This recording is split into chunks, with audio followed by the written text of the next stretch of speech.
ప్రజలందరూ కూడా వీళ్ళేమో రెడ్ బుక్ ఎప్పుడు తీయాలా, జోగి రమేష్ని ఎప్పుడు ఇబ్బంది పెట్టాలా, జోగి రమేష్ కాకపోతే జోగి రమేష్ కుటుంబ సభ్యుల్ని నా కొడుకుని ఈ పాటికే అక్రమ కేసులు అభం శుభం తెలియని అసలు ఆ కేసులు ఏంటి, ఎగిరిగోళ్ళు ఏంటి, ఎగిరిగోళ్ళు అటాచ్మెంట్ లో ఉన్న స్థలాలు రిజిస్ట్రేషన్ అవుతాయా?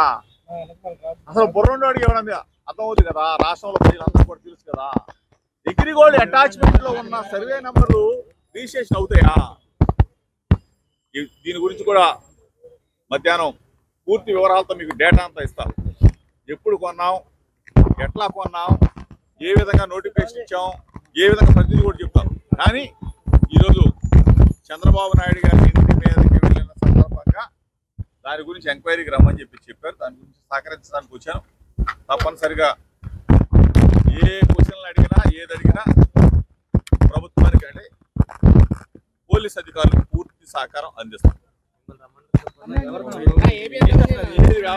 ఏమన్నా దాపరిక ఉంటుందా, దాచుకోవడానికి ఏమంటుందా? నా ఫోను నేను వాడేదే కదా. జోగి రమేష్ రాజకీయ నాయకుడు, ఆ రోజు ఎమ్మెల్యేగా ఉన్నాడు.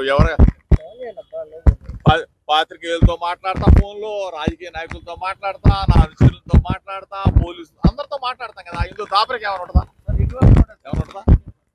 ఏముండదు. దాపరికం దాచుకోవాల్సింది కూడా ఏముండదు. వాళ్ళు ఏదైతే ఏముందా? నిరసన తెలియజేయడానికి వెళ్ళాం. చంద్రబాబు నాయుడు గారి ఇంటికి నిరసన తెలియజేయడానికి వెళ్ళాం. ఎందుకు వెళ్ళాం? అయ్యన్న పాత్రుడు అనే వ్యక్తి జగన్మోహన్ రెడ్డి గారు, ఆనాటి ముఖ్యమంత్రి జగన్మోహన్ రెడ్డి గారిని ఉద్దేశించి అమ్మనాబూతులు, అమ్మల అంటే నాకు అసభ్యంగా సభ్య సమాజం తలదించుకునే విధంగా మాట్లాడిన భాషకి మనస్తాపం చెంది చంద్రబాబు నాయుడు గారి దగ్గరికి వెళ్ళాలా, చెప్పాలా? చంద్రబాబు నాయుడు గారికి 40 సంవత్సరాల రాజకీయ అనుభవం ఉంది.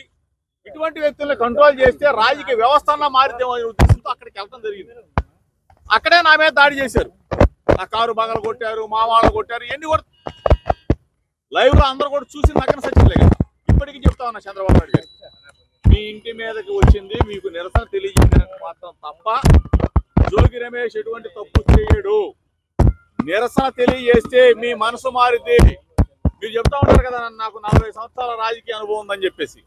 ఆ 40 సంవత్సరాల రాజకీయ అనుభవంలో అయ్యన్న పాత్రుడు లాంటి వాళ్ళని కొంచెం అన్నా కానీ బుద్ధి చెప్తారేమో అని చెప్పేసి వచ్చాం తప్ప మీ మీద దాడుకో లేకపోతే గోండాయిజం ఎప్పుడు అటువంటిది జోగి రమేష్ చరిత్రలో లేదు, ఉండదు, ఉండబోదు.